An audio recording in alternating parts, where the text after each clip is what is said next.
Oi, oi, all right. Thanks for tuning in to third episode of this extended review series where we look at new stuff, old stuff, and other stuff in the world of music. Feeling good, just back from a holiday in Spain, caught a bit of colour. Sun seems to be shining here. There's a lot of like new music releases brewing, but certainly I felt like up until this point, it's been a bit of a quiet patch, bit of a maybe a pre-festival season lull. Certainly, some big artists are about to drop some stuff this Friday. Just gone with Foo Fighters' latest one, for instance.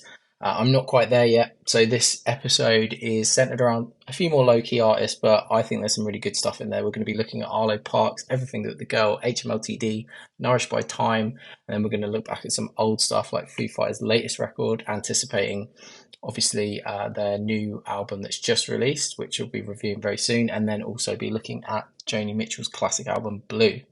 Let's get into it. After sleeping on Arlo Park's first record, but hearing nothing but good things, I had to make sure I didn't miss out on this. Her second record and fast follow up, My Soft Machine. Seeking refuge from life's chaos in the simple things is a theme that is repeated across the record. Longing to just enjoy cake in a room with a view, wanting to rewind to childhood, to be carefree, or simply eat some cheese with the person you love. They're all scenarios that strike a chord really quickly. And from the moment you kind of have that first listen, based on that, you're immediately on board with Park's POV. Instrumentally, there are a lot of styles on the album, aided in part, no doubt, by the co-writing and production of superstar pop producer Paul Epworth. There are strong Japanese garden vibes on Impurities, a really rigid but groovy gated synth hook on the chorus of Blades, Puppy that starts with a beat that wouldn't feel out of place on a Bjork record, and then one of my favourites here, the cathartic release of the stadium rock guitars in Devotion. The whole album captures a dream pop feel without necessarily operating in the genre, just by virtue of Park's super smooth and soothing voice. And again, the production and arrangements support this beautifully. The tonality and texture of the guitar sound on Purple Phase, for instance, is fantastic. Weightless has a touch of the late 90s about its beat and pulsing bass combo, but the melody and lyrical theme is timeless. Pegasus captures that same aesthetic, but personally, I find the Phoebe Bridgers feature a little too overpowering when Parks has spent so much of the rest of the album establishing such a strong original voice. This contrast, I think, is underlined even further by the following song, Dog Rose, which is a favourite, and the sole writing credit by Parks showcases how much of this album's tone is driven by her vision.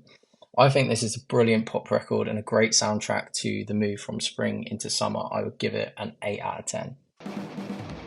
Fuse is everything but the girls' first album in 24 years. The duo of Tracy Thorn and Ben Watt have been making music across 5 decades at this point, but the down-tempo electronic style they've brought to the table with this record sounds incredibly modern. The record starts with Nothing Left to Lose, one of the early singles released from the album, and one of my favourites here. This track and the majority of the album perfectly evoke that still wired after the party in the small hours of the morning atmosphere. The production is sparse but replete with small details like the central bass synth on that aforementioned opening track that changes note just after the one of the main beat. Run a Red Light is a more emotive track where the piano conjures images of an intimate conversation as late night breaks into dawn. And When You Mess Up has the same profound wandering feeling that Radiohead captured so well on their song Daydreaming. There are a couple of moments that don't work as well for me, like some clunky lyrics on No One Knows We're Dancing. It's the first time I've heard of Fiat Cinquecento has gotten so much love in one song.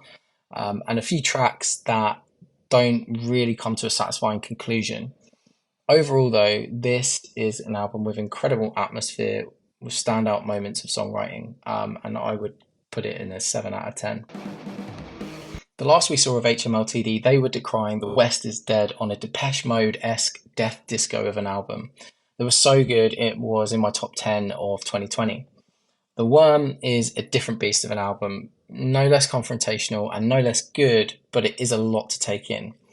Where the last album would have resonated with fans of goth rock / post-punk, this is going to be one for the art rock, black midi, black country, new road crowd with sophisticated arrangements where the guitar often takes a backseat to piano and sax.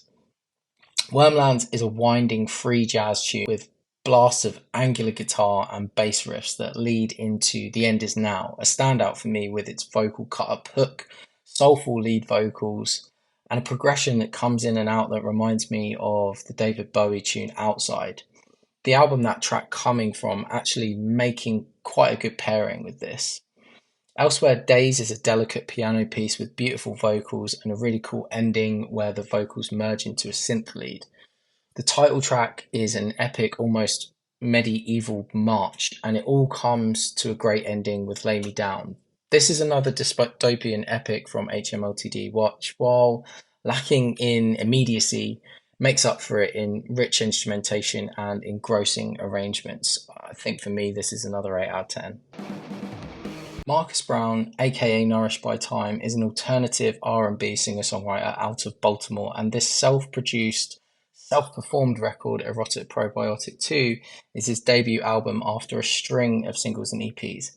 A bit of a lazy comparison to make, but I'll commit to it. Nourished by Time on this album at least sounds like a cross between the lo-fi sensibility of Mac DeMarco mixed with the groove, funk and vibe of Prince.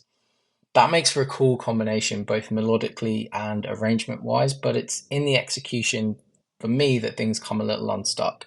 The album is mired in either strange, intentional choices or just performance missteps. I'm sure it's the former, but to me, at least, they feel like the wrong decision. Daddy, for instance, is a really cool track with a kind of piano house vibe, which in the middle takes this unexpected melodic dark turn. It's really cool, but then we get these guitars come in that just sound kind of bland in terms of what they're playing, and then sonically just sound like standard garage band crunch effects. It just blows what is otherwise a really cool tension release moment on that particular track. And I have to say, the guitar is an offender on Unbreak My Love, the spiritual centerpiece of the album, which is otherwise a great track. I'm definitely going to listen to what Nourished by Time does next, but hope the production on the next release matches his songwriting skills. This one for me is 4 out of 10. So after some soul searching in the wake of Nirvana's tragic demise, Dave Grohl released the first Foo Fighters self-titled record in 1995. Writing all the songs and playing all the instruments himself, he worked with producer Barrett Martin and assembled an album that would unknowingly kick off the career of one of rock's biggest acts, one that is still filling stadiums almost 30 years later. Grohl playing all the instruments here is, of course, a huge accomplishment and continues to impress new and casual fans alike, and rightly so, all these years later. But rarely is credit given to the individual performances themselves, because I think they would be incredible for even one person to have delivered. The drumming on this is a call, to me, stands shoulder to shoulder with Grohl's more regularly cited, all-timer drum credits like with Nirvana or with Queens of the Stone Age. The bass groove in the verse of I'll Stick Around is so in the pocket, and the lead guitar riff of Good Grief is exceptional and fun and really hooks you in, even though that would turn out to be one of, I think, the least played songs they've ever done live. There is also like an urgency, a wild frenetic energy to the performances that I don't think the full band have been able to recapture until many years later with Wasting Light.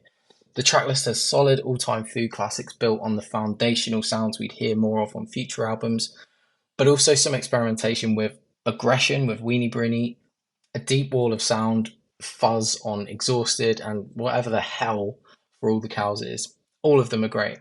While this record carries heavy nostalgia for me, and it's a defining soundtrack of my teen years, there are some less engaging tracks, I think, like Oh George, that actually just feels like a practice run for the more superior Exhausted that we get later in the tracklist, and the largely forgettable Ecstatic.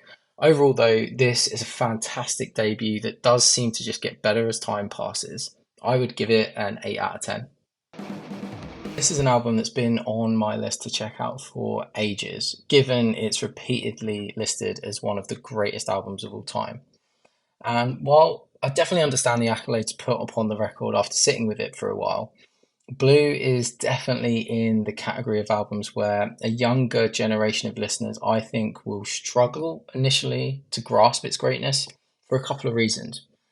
One of which is Mitchell's incredibly high vocal register, which, if you aren't familiar with her work, immediately raises eyebrows. And I know if that seems preposterous, Simply put on a track like Carey around someone under the age of 30 who isn't familiar with Joni Mitchell and watch their face as her voice gets up there.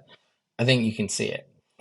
The second reason is the relative sparseness of the production and the lyrics that use very little metaphor or abstractions compared to modern singer-songwriters who prefer to lean on platitudes rather than raw storytelling to fill out their songs. Once I'd scaled those walls myself, though, the sophistication of Joni Mitchell's songwriting really came to light for me. There's an incredible richness to the arrangements of these songs that, while only made up by a few instrumental components, really deliver an exceptional level of dynamism. Case in point, the instrumental taking us out of All I Want, with Mitchell accenting different strokes and chords against very subtle drumming, building a unique character into this stark lyrical portrayal of desire. On the Flight Tonight, Mitchell really exercises some innovative production for the time, cutting in a full band accompaniment to the song as if played on a radio to echo the lyrical theme of the protagonist listening to music on headphones. I did struggle with the Jingle Bells interpolation of River until the power of the song took hold, and I really appreciate the texture it brings to the story of the song and how well Mitchell stitches the well-known piece into her own tapestry. Although it took some time, I can definitely now see where the adoration comes from and why this album is still ranked so high all these many years later. It's definitely a classic. For me, I would put it at a 9 out of 10. Cool, so that's like all the reviews for this week, but we do have some other stuff coming up on the other channel, so give that a look. We're going to be doing a bit of a vinyl update on TikTok, another one in my What to Listen to If series, Hidden Queens of the Stone Age albums, 23 best songs of 2023 so far, and some more. There's content every day, just keep a lookout for it. But do let me know what you think of these reviews. Hurl some abuse my way in the comments. Come on, I can take it. If you think I'm completely off base of anything, just let me know. But otherwise, I'll see you next time. Cheers.